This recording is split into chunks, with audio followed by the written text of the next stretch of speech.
Hello and welcome to another AIC Productions video. Sorry, I'm going to be squinting, the sun's directly in my eyeballs. But today we're here working on a truck. This last weekend I went out to the desert. I got my new Milestar tires. I was going out. It's basic road I've been on 1,000 times. Even in my Jeep Patriot, very simple trail. I normally do it in two-wheel drive, but I went out there and I just hit some sand. We've had some big storms and so the washes were real loose. And I just hit some sand that I just sank.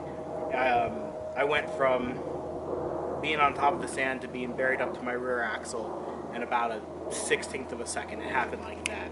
And I went and flicked my truck into four-wheel drive. I heard the transfer case click, the light came on, but no power was going to my front wheels. And so I got under there.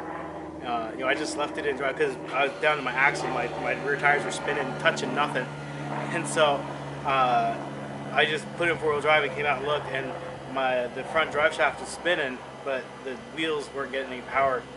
This particular year, Ranger has a vacuum-assisted auto-locking hubs, and they're just trash. They're a terrible product. Just the next year, the year after, Ford went to just a live axle setup, which is a much better option. Yeah, it hurts your fuel economy marginally, but it's a lot more reliable. So what we're actually going to be doing to switch that, I went and priced it out, and it's going to be very expensive. So I'm not going to do that anytime soon. But I found these. These are manual locking hubs. So all you do is turn the knob, and I grew up with a Ford Bronco that had manual hubs, and so this is not something that is at all strange to me. It's something I'm familiar with and makes sense to me. So we're going to install these and see how they work, and just pop off that old vacuum assisted hub and pop these on. So it should be really straightforward, simple. The only tools I'm going to have out today is a lug wrench to take the wheels off, a jack to jack the car up so I can get the wheels off, and then some screwdrivers just to pull off the old ones, and then there's a new O-ring, and just slap these puppies on and we should be good to go. So go ahead and get started on that process. Alright, so we have the old hub off here. It's a disaster. We won't talk about that. Now these say not to grease anything, so we're not going to grease anything. Oh, almost forgot. O-rings. It came with a new set of O-rings. Glad I remembered that while the plane is flying over. So get the O-ring on there. Go right there. And I don't think this goes any specific way other than you just have to line up the splines with these teeth with the inside teeth of the drive shaft.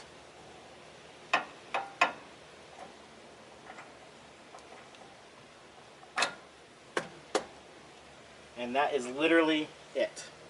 Just turn it to free.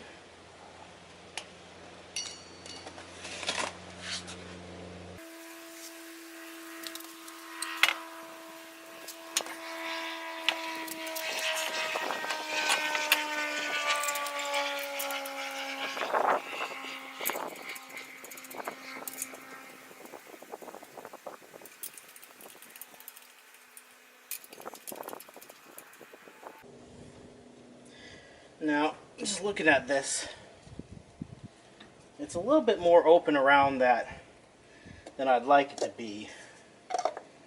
So I'm wondering if I want to measure that and cut it. Let's see how.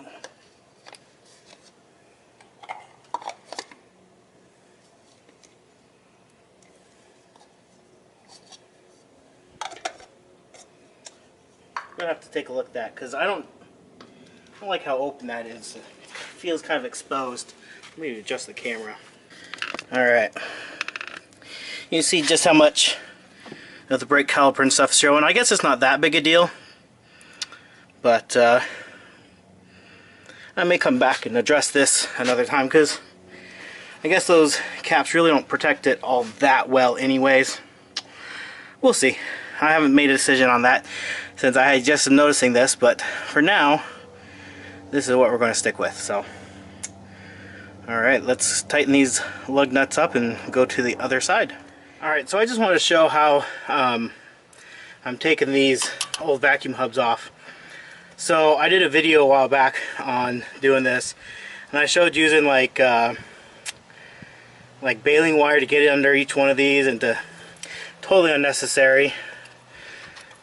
Basically what you do is you just get 2 screwdrivers, you lift one of these up like this, just hold it and go around and hold it, and you spin and you spin.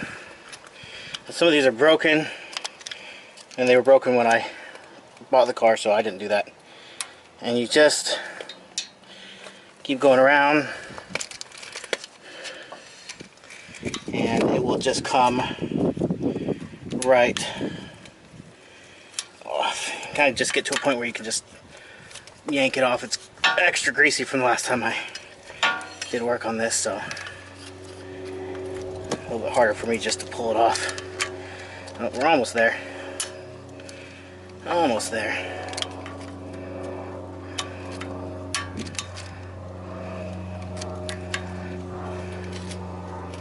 Now we have a bit of a gap there, so there's just one spot probably hanging on still.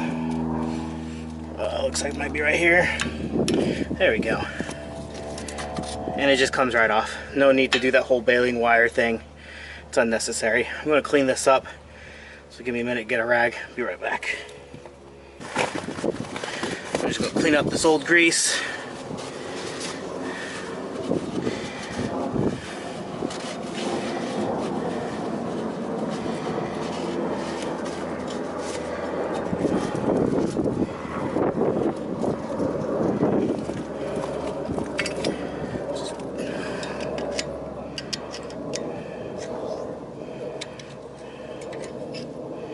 Get the old O-ring off there since we don't need it no more.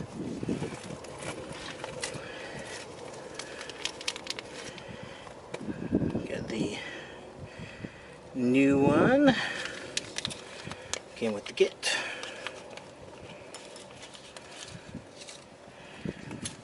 This has a little sticker on it. Take that off. And see where it matches up.